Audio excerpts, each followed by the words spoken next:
주인공이 누구죠? 덕구라고 그러더라고요. 덕구. 근데 덕구가 약간 장애인인 것 같아요. 지적 장애. 근데 그 각본에 의하면은 이제 마리아 그리고 아기 예수 그다음에 요셉이 베들레헴에 와서 방을 찾는데 여기저기 찾으러 다녔는데 방이 없는 거예요. 근데 어느 집에 왔어요. 근데 이제 이 덕구가 그 집의 주인이야, 여관 주인이야. 근데 각본에 의하면 덕구도 방이 없다고 말을 했어요. 근데 거기 연극에 몰입되다 보니까 이렇게 추운 눈이 오는 날 또 추운 날 방을 구하러 온 마리아와 요셉 그리고 아기 예수 그 모습을 보고 덕구는 방이 있어요 그랬다는 거예요. 그래가지고 그 연극이 다 깨졌다는 거예요. 무슨 얘기인지 몰라요?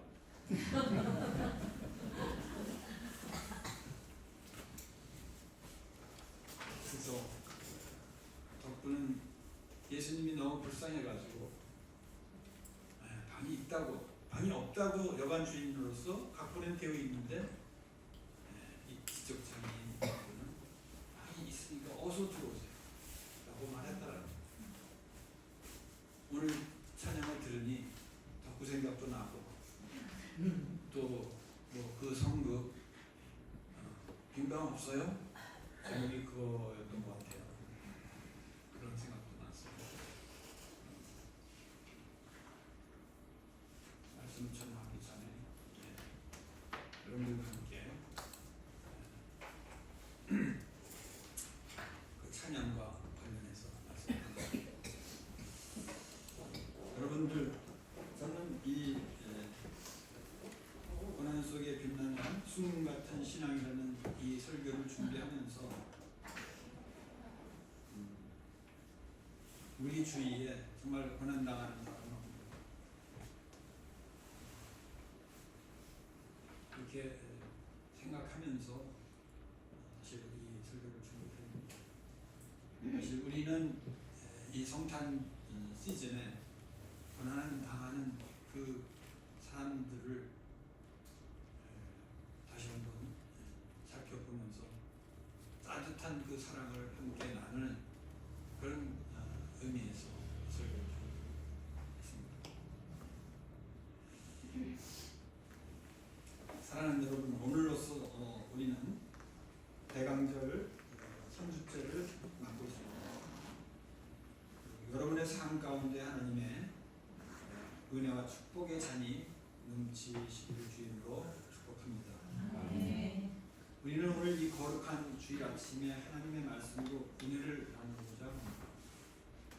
공중에 나는 새는 공기 속에서 살아가며 바다 속에서 헤엄치는 물고기는 물속에서 살아가듯이 하나님의 자녀된 성도는 은혜 속에 살아가야 할 존재라고 생각합니다.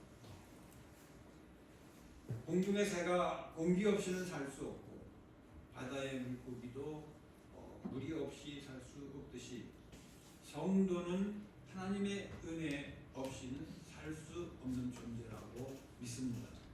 믿습니까? 네. 그래서 우리는 언제나 하나님의 은혜를 사모하며 또 갈망하는 것입니다. 히브리어로 은혜를 헤세드라고 합니다. 그것은 바로 사랑입니다. 영어로 말하면 loving kindness라고 할까? 하나님의 사랑, 그것이 바로 헤세드인 것입니다. 여러분의 삶 가운데 하나님의 은혜, 하나님의 자비, 하나님의 사랑이 넘치시기를 주의 이름으로 축복합니다. 오늘 본문을 다 같이 다시 한번 읽어보겠습니다. 떴나요? 네. 오늘 본문 제목 말고 본문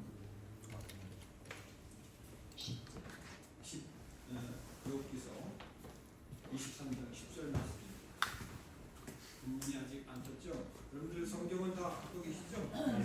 나왔어요. 다 같이 한번 큰 목소리로 통독하겠습니다. 시작. 그러나 내가 하나님을 구하시니 그 나라를 달려가신 때는 내가 무슨 되어 나오리라. 아멘. 사랑하는 성도 여러분, 여러분과 저는 욥기를 읽으면서 동방의 의인 욥이 얼마나 고난과 고통을 당했는지 너무나도 잘 알고 있죠.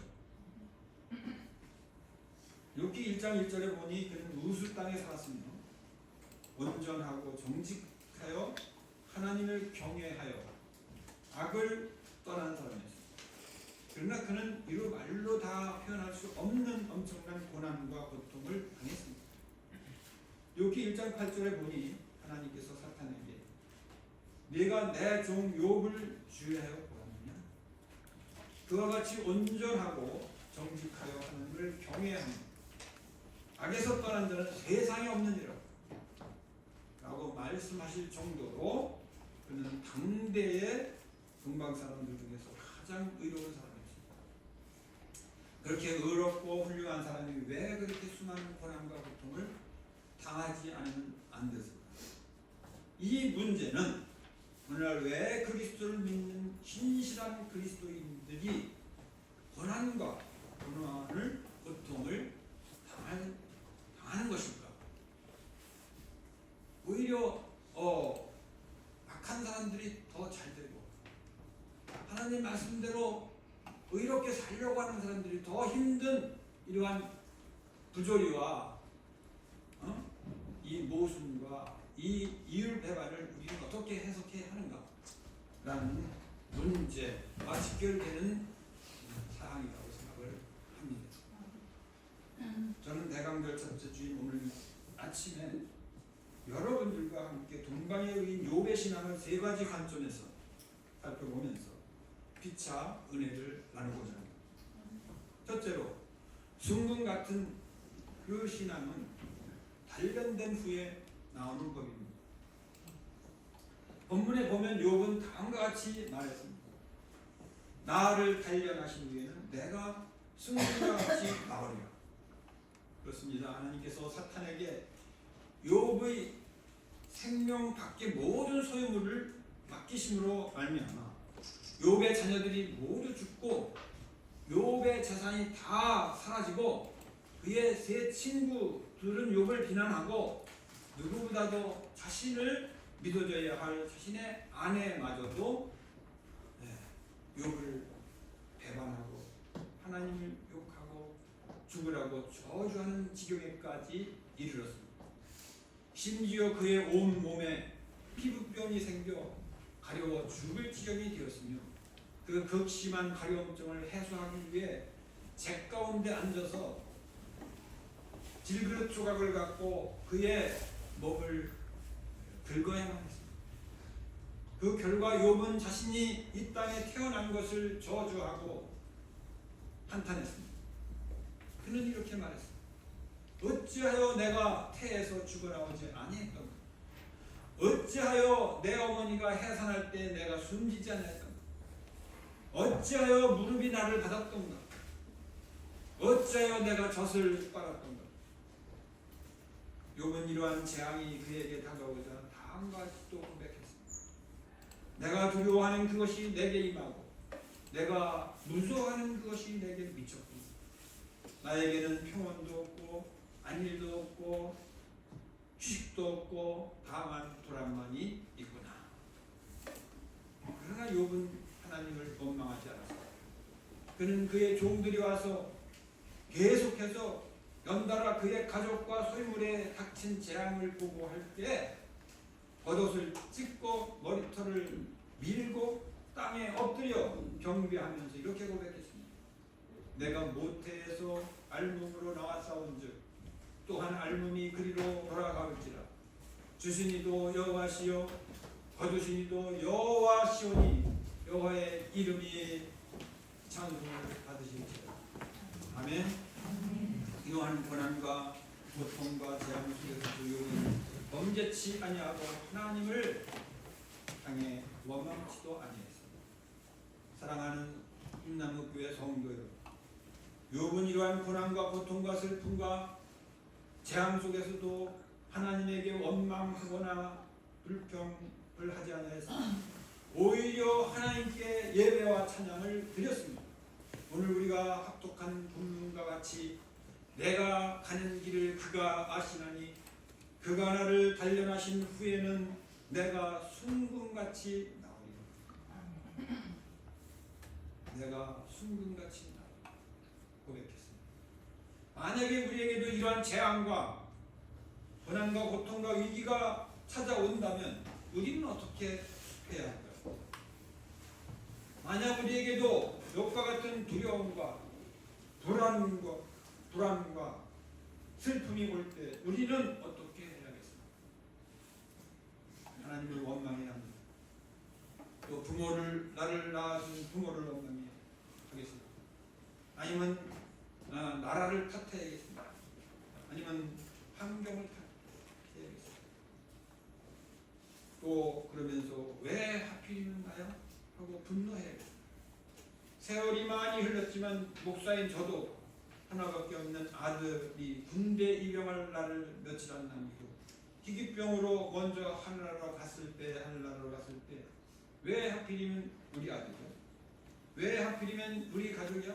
라고 분노하면서 하나님께 원망했던 적이 있었습니다. 솔직히 목사인 저의 믿음도 한동안 흔들렸던 것입니다. 그러나 이러한 상황 속에서도 우리는 동방의 의인 욥과 같이 내가 가는 길을 그가 아시나니 그가 나를 단련하신 후에는 내가 순금같이 나오리라 라고 고백해야 할 줄 믿습니다.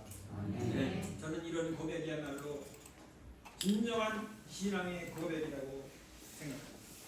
하나님은 그의 자녀들인 우리를 너무나 사랑하시기 때문에 우리를 단련하신 후에야 우리로 하여금 순금과 같이 나올 수 있도록 하시는 것입니다. 철광석이 용광로 속에서 재련되어야 비로소 금이 되어 나오듯이 연금당과 시련을 통해서만이 순금 같은 신앙이 나올 수 있기 때문인 것입니다. 여러분도 잘 아시다시피 아름다운 진주가 어떻게 생기죠?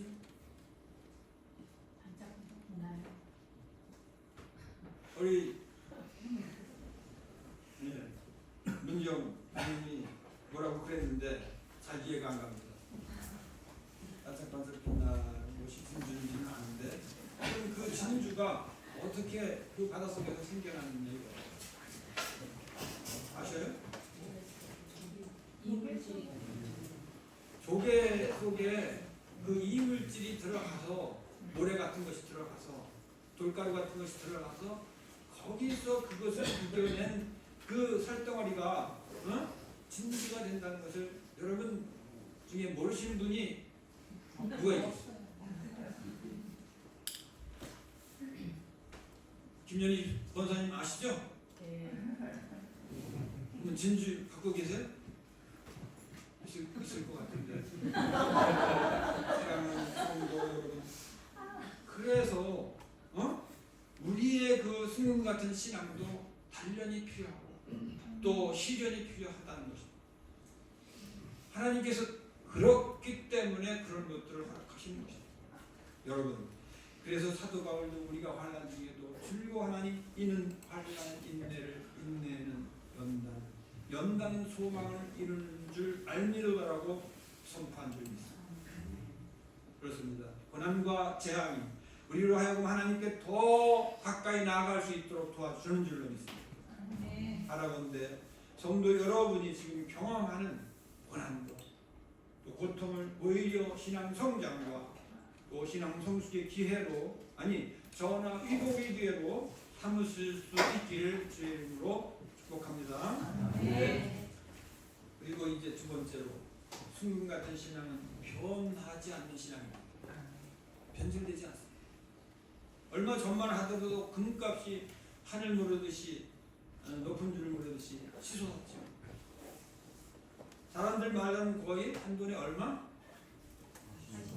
50만 원 정도 가까이 올라갔다고 들었습니다. 지금 얼마인지 모르겠어요. 아셔요? 네, 맞아요. 그러면 저기 43만 원? 순금에는 이물질이 들어가 있지 않습니다.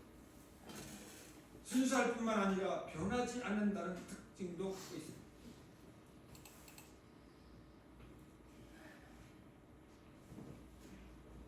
더 나아가서 순금은 귀합니다. 세상의 순금은 흔치 않습니다. 희소 가치가 있기 때문에 사람들이 금을 좋아하고 또 금을 소유하기를 원합니다. 세상의 임금들도 순금으로 만든 왕관을 쓰지 않습니까? 오늘이 대강절 3주째 되는 주일인데 마태복음 2장 11절에도 보면 동방박사 세 사람들이 그 머나는 길을 걸어와서 낙타를 타고 왔겠죠. 와서 보배 합을 열어 황금과 유향과 몰약을 아기 예수님께 드리고 경배했다고 그러고 있습니다. 성경 주석에 의하면 황금은 동서고금을 막론하고 최고로 귀하며 불변하는 성질의 금속으로서 흔히 부를 상징하며 왕께 드리는 예물로 간주되어 왔습니다. 이렇게 순금은 순수하고 정결하며 세월이 가도 결코 변치 않는 특징을 갖고 있기 때문에 욥도 그렇게 고백했을 것이라고 믿습니다. 여러분 중에 민영왕궁에 가보신 적 있어요? 거기서 금관을 보셨나요? 네. 어땠어요? 변했습니까? 그렇게? 아니요. 그대로 몇백 년이 지났음에도 빛이 하나도 바라지 않고 찬란하게 빛나는 왕관을 보셨을 거예요. 그래서 아마 욥도 이렇게 고백했을 것이라고 믿습니다. 나를 단련하신 후에는 내가 순금과 같이 이렇게 내가 순금과 같이 되어 나오리라. 욥은 자신의 자녀들을 불러다가 성결하게 했습니다. 아침에 일어나 그들의 명수대로 번제를 드렸습니다. 그렇게 한 이유는 욥이 생각하기에 혹시나 그의 아들들이 마음으로라도 죄를 범하여 하나님을 욕되게 했을까 함이었습니다. 의롭고 정직한 욥은 자신뿐만 아니라 그의 자녀들이 거룩하고 정결하기를 원했던 것입니다. 때문에 잔치가 끝나면 아침에 일찍 일어나서 그의 자녀들 명수대로 번제를 드렸던 것입니다. 번제는 히브리어로, 우리 박광철 교수님 히브리어 요즘 열심히 공부하신다고 하는데 번제가 뭐죠? 그럴 줄 알았어요. 아라라고 합니다. 아라라고 하는데 이 번제를 아라라고 하는데 죄를 아라라는 뜻은 이렇게 올라간다는 뜻을 가지고 있고, 근데 이 죄를 아라라고 하는데 죄를 속하기 위해서 소나 양이나 비둘기를 잡아서 피를 제단에 뿌리고 제단 사면에 뿌리고 나머지 부분도 전부 태우는 제사로서 하나님께 대한 전적 헌신을 의미한다고 합니다. 욥이 하나님을 경외하는 신앙은 순금과 같이 순수하고 변함이 없습니다. 우리에게 익숙한 히브리어 헤세드라는 단어도 자비 또는 은혜라는 뜻을 포함하고 있을 뿐만 아니라 확고하며 변함이 없다는 뜻을 포함하고 있습니다. 저도 이 사실을 얼마 전 헤세드라는 단어를 여러 자료들을 통해서 찾아보면서 발견하게 됐습니다. 아마 그때 그 당시에 몇 달 지났나 박강철 그 권사님하고도 그런 얘기를 나눴어요. 헤세드의 의미가 뭐냐 그런 적이 있는데, 여하튼 이 세상은 얼마나 끔찍한지 알 수 없습니다. 우리 사회는 아모스 5장 24절에 나와 있는 말씀처럼 정의가 하수와 같이 흘러야 함에도 불구하고 부패, 갈등, 부조리, 공갈, 협박, 배반, 폭력, 사기 등등이 판을 치고 있습니다. 사랑하는 여러분, 이 어지럽고 혼돈된 세상 속에서 순금과 같이 순수하고 변치 않는 신앙을 갖기를 소망합니다. 아멘. 예수님은 산상복음에서 너희는 세상에 뭐라고 그랬죠? 소금이요 또 세상의 빛이라고 말씀하셨습니다. 우리가 이 세상에서 진정한 소금과 빛의 사명을 감당하려고 한다면 순금과 같이 순수하고 정결한 성도가 되어야 할 줄로 믿습니다. 아멘. 우리는 결혼 예식에서 요즘은 뭐 그런 걸 잘 못 보겠습니다만 제가 결혼을 할 때만 해도 신랑과 신부가 금반지를 서로 교환하는 띄워주는 그런 예식을 갖춘 적이 있었어요. 그렇습니다. 이제부터 죽을 때까지 그것은 무엇을 상징합니까? 이제부터 죽을 때까지 눈치 말고 사랑하며 살자라는 맹세요 또 약속이라고. 왜 다른 보석도 많은데 금을 가지고 그렇게 예식을 했겠습니까? 그것은 눈치 말고 눈치 말지. 여러분도 이제 혼인잔치에 천국 혼인잔치에 들어가면 신랑 되신 우리 예수님을 만나실 때 순수하고 순금과 같이 변치 않는 그러한 사랑을 갖고 만날 수 있기를 주의 이름으로 축복합니다. 아멘. 이런 맥락에서 동방의 의인 욥도 내가 순금과 같이 되어 나오리라고 고백한 적이 있습니다. 사랑하는 여러분, 신랑 되신 예수님도 우리를 그렇게 순수하고 정결한 모습으로 맞이하기를 원하실 줄로 믿습니다. 아멘. 지난 10월 1일 국민일보가 주최한 목회전략 컨퍼런스에서 주 강사로 키노트 스피커 주 강사로 강의하신 미국 드루 대학교의 스탠리 존스 석좌 교수, 레너드 스위트 교수는 좀 길어요. 오늘날 잘못된 그 신앙에 대해서 이렇게 비판한 적이 있습니다. 성경 이야기에 대한 그것이 뭐 오늘 탄생의 스토리든 뭐 부활의 스토리든 아니면 승천의 스토리든 또 우리를 맞이하는 그러한 천국의 이야기, 그 이야기에 대하여 흔들리지 않는 믿음을 가져야 한다. 믿음이란 이 이야기가 사실이라고 믿는 척하는 것이 아니라 이 이야기가 진리임을 우리의 전 존재로 우리의 실존을 걸고 완전히 끌어안는 것을 의미한다라고 말했습니다. 비판했습니다. 사랑하는 성도, 우리 주님이 진실로 원하시는 그것은 여러분과 저의 신앙이 믿는 척하는 신앙이 아니라 이렇게 확고하고 순금같이 변치 않는, 그래서 전 존재로 진리를 믿는 그러한 신앙이라는 사실을 믿으시기를 주의 이름으로 축복합니다. 아멘. 마지막으로 순금과 같은 신앙은 보상을 받습니다. 상급이 있습니다. 본문에 보면 동방의 의인 욥은 말로 다할 수 없는 극심한 고난과 재앙 속에서도 하나님을 원망치 아니하고 오히려 하나님을 경외하고 하나님께 예배를 드렸더니 그 결과 한없는 축복을 받았습니다. 그 욥이 받은 축복의 내용은 본문 42장 10절로부터 17절에 쭉 열거되어 있습니다. 요약하면 그는 새롭게 아들 7명을 다시 얻었고 딸 3명도 다시 얻었습니다. 자녀의 축복을 받은 거죠.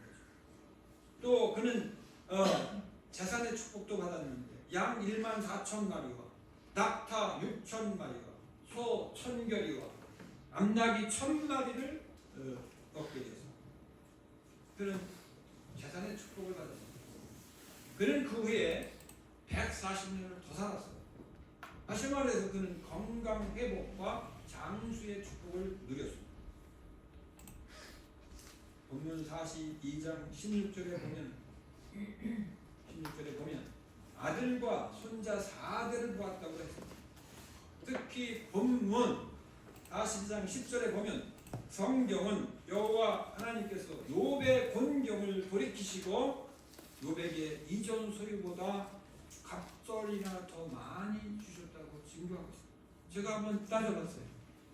보니까 딱 갑절씩 다 소도 그렇고 낙타도 그렇고 뭐 염소도 그렇고 나귀도 그렇고 사랑하는 성도 여러분, 열국의 아비요 축복의 통로가 되는 아브라함이 받은 축복이 무엇인지 생각나십니까? 조 목사님 생각나시죠? 무슨 축복을 받으셨어요? 아브라함. 목야처럼 백성이 자손의 축복. 예. 또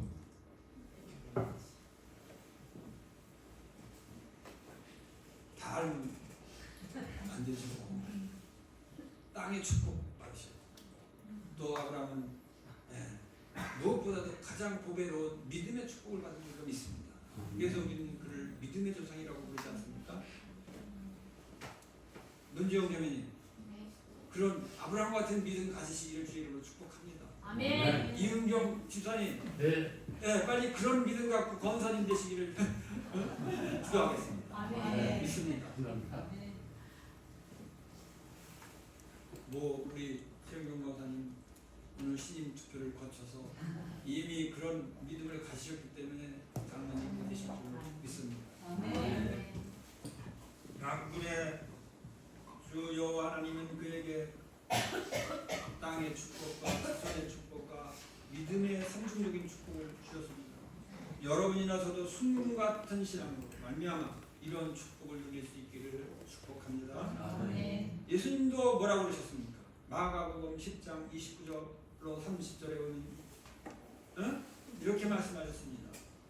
내가 진실로 너희에게 나와 복음을 위하여 집이나 형제나 자매나 어머니나 아버지나 자식이나 전토를 벌인 자는 현세에 있어 집과 형제와 자매와 어머니와 자식과 전토를 100배나 받되 박해를 겸하여 받고 내세에 영생하지 못할 자가 없느니라. 사랑하는 여러분 100배나 받는다고 했어요. 예수님. 성경에 나오는 축복은 이렇게 물질적인 축복뿐만 아니라 이런 또 관계적인 축복뿐만 아니라 영생의 축복을 약속하고 있습니다. 욥은 41장 8절에 보면 그와 결론을 벌인 그의 친구들을 위해서 중보 기도를 드렸습니다. 그 결과 하나님께서는 욥의 기도를 들으시고 그들의 우매함을 사하시며 욥과 그들과의 관계도 회복해 주셨습니다. 나아가서 욥은 그의 형제들과 자매들과 또 이웃들의 방문을 받고 그동안 그가 받은 고난과 고통과 재앙의 선에서 위로를 받았습니다. 그들로부터 각각 캐시타 하나씩과 그 금고리 하나씩을 받았다라고 기록되어 있습니다. 여기서 캐시타는 뭔지 아세요? 돈입니다. 최영경 권사님도 사랑하는 존경하는 최 박사님으로부터 화폐를 받으셨다고 들었는데 캐시타를 받는 캐시타. 다 같이 한번 따라서 읽어보세요. 해보세요. 복창해보세요. 캐시타. 캐시타. 카스테라가 아니고 캐시타. 여러분 금이 그렇게 좋은 겁니다. 순금, 피어 골드. 어떻게 하나님은 욥을 축복하시되 물질과 다양한 관계의 차원, 즉 가족과의 관계, 또 친구와의 관계, 하나님과의 관계에서 축복하신 것을 볼 수 있습니다. 또한 건강 회복과 장수의 축복을 주신 줄로 믿습니다. 욥은 이러한 고난과 고통을 통해서 더욱더 큰 축복과 위로와 영광을 누렸습니다. 사랑하는 성도 여러분, 우리도 이 세상에서 살아갈 동안 수많은 시련과 환난과 또 고난과 고통을 당한다고 할지라도 결국에는 믿음의 경주에서 경주에서 승리할 것이며 또 영광을 받을 줄로 믿습니다.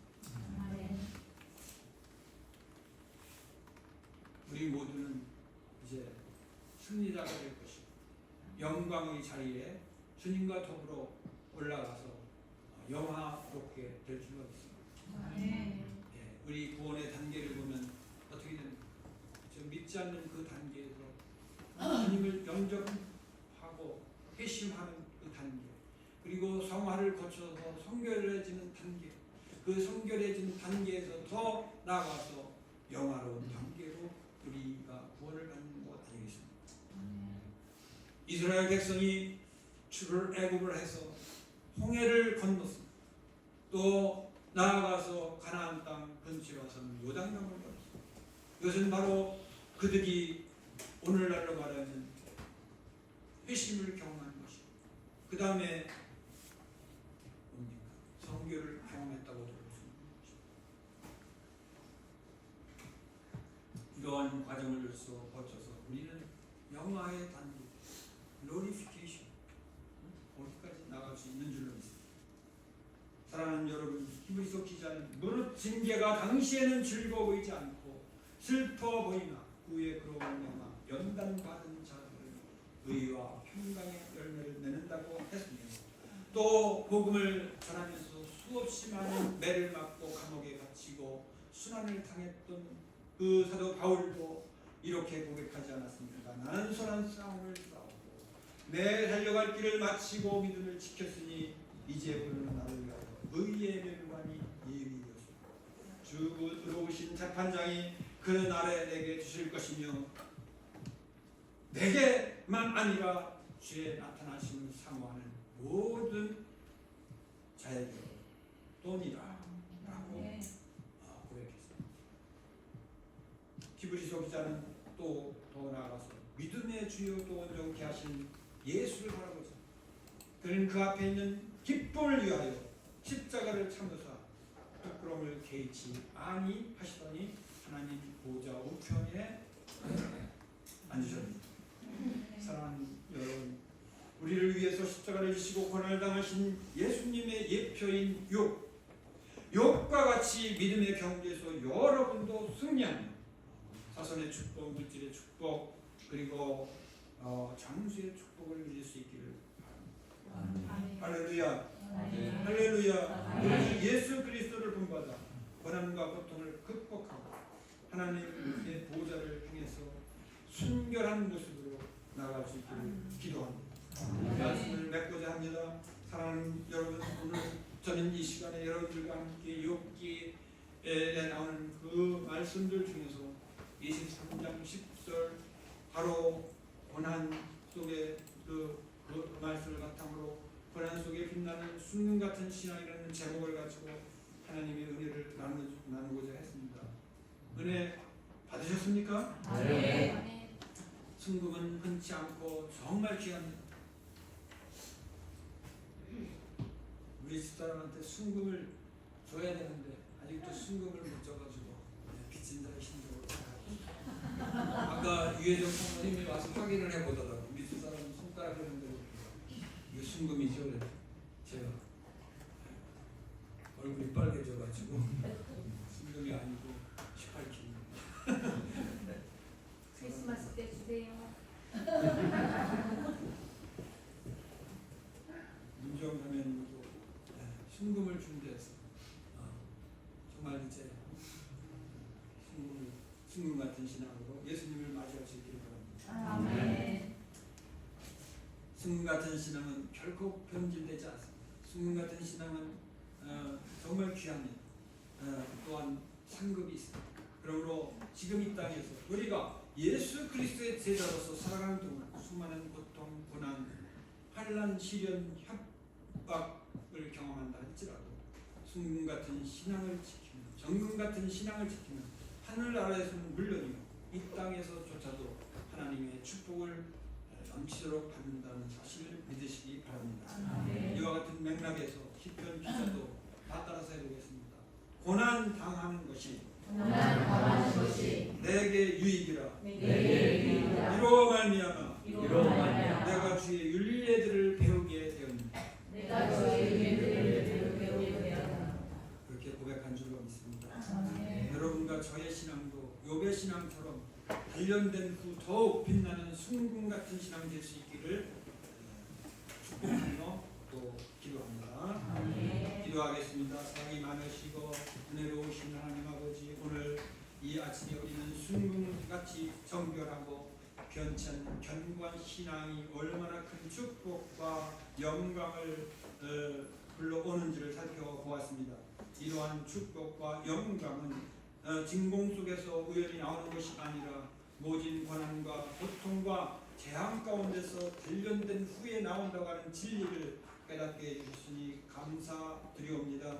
사랑하는 주님, 저희들로 하여금 오늘날 우리가 당하고 있는 고난, 고통, 환난, 위기를 우리의 죄악을 통해 자복하는 회개와 인내로서 잘 극복할 수 있게 해주시고 마지막으로 승리할 수 있는 믿음을 주시옵소서.